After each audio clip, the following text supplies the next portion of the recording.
멘트가 너무 길어서 아무거나 하시는 분들도 계신 것 같아요. 네. 예. 잘하셨고요.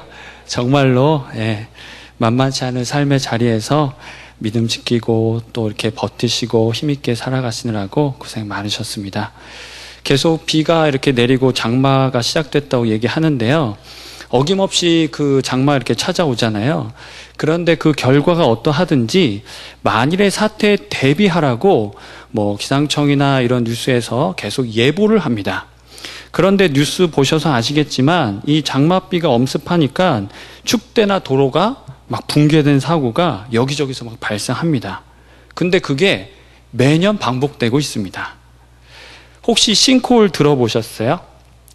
좀 지난 또 개념일지도 모르겠는데요. 싱크홀은 자연적으로 생긴 구덩이를 의미합니다.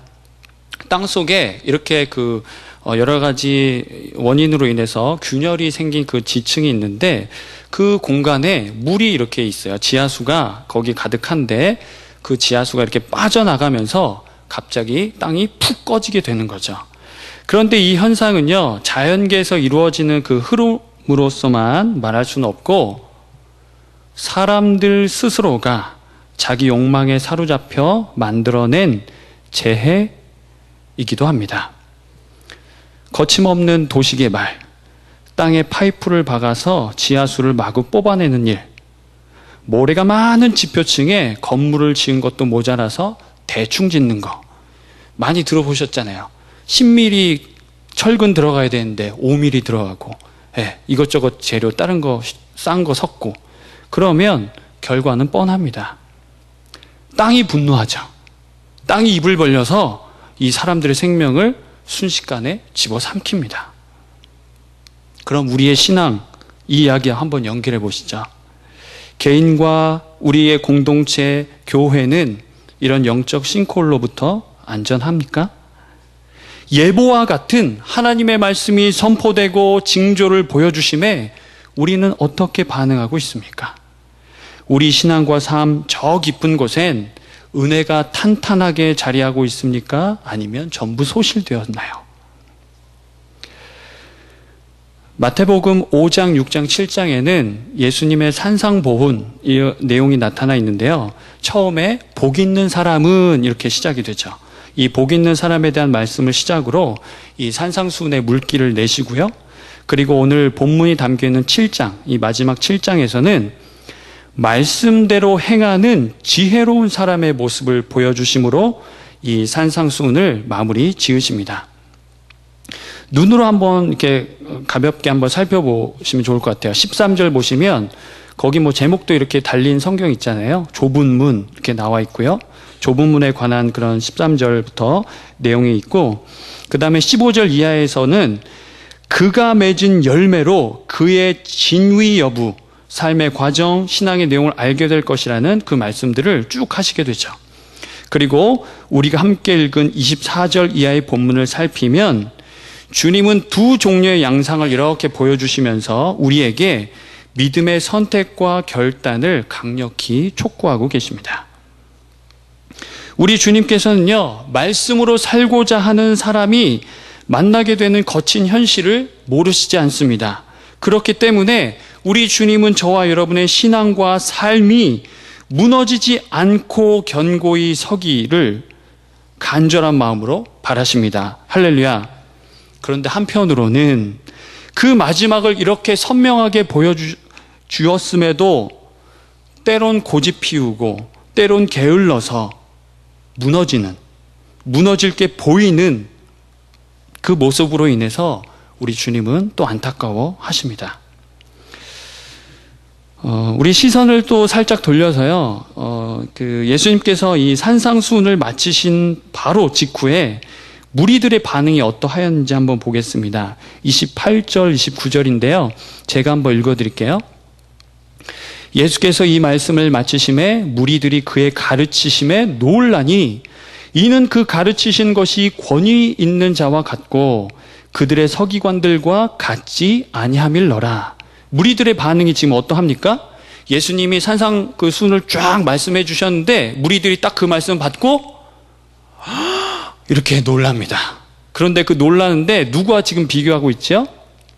서기관들과 같지 않은, 이전에 들어보지 못한 놀라운 그런 말씀의 어떤 권위, 그런 능력들을 잠시나마 경험하게 된 것입니다. 그래서 예수님의 말씀을 들은 무리들은 하나같이 그 가르침에 탐복하고 또 하나님이 세우신 어떤 권위, 그것을 느끼게 되는데요. 익히 들어 빤한 서기관들의 가르침과는 차원이 다름을 경험합니다. 그런데 이제 우리는 거기서 조금 더 이제 나아가 보면 좋을 것 같아요. 주님께서 말씀하신 산상수훈은 좀 전에 7장 우리가 함께 나눈 이 말씀에서 딱 종결이 됩니다. 여기서 딱 종결하고 있기 때문에 우리는 그 말씀을 들은 사람들의 이후 삶, 이후에 어떻게 그 말씀을 받고 듣고 이렇게 살아갔는지 그 이후의 삶이 조금 궁금해지는데요. 생각해 볼 수는 있을 것 같습니다. 말씀을 들은 그들에게서 어떤 변화의 싹이 움트는 그런 긍정적인 결과를 기대해 보지만 기대와 달리 예수님의 말씀을 듣고 말씀 좋네, 젊은 사람이 참 대단해, 이렇게 감탄하는 일로만 그쳤다면 그들의 삶에 변화는 기대할 수 없습니다. 율법을 포함한 하나님의 말씀은 여러 선지자를 통해 수없이 선포되었죠. 무엇보다 예수 그리스도를 통하여서 하나님의 뜻은 밝히 계시되었습니다. 그런데 그때마다 사람들은 어떻게 반응하였습니까?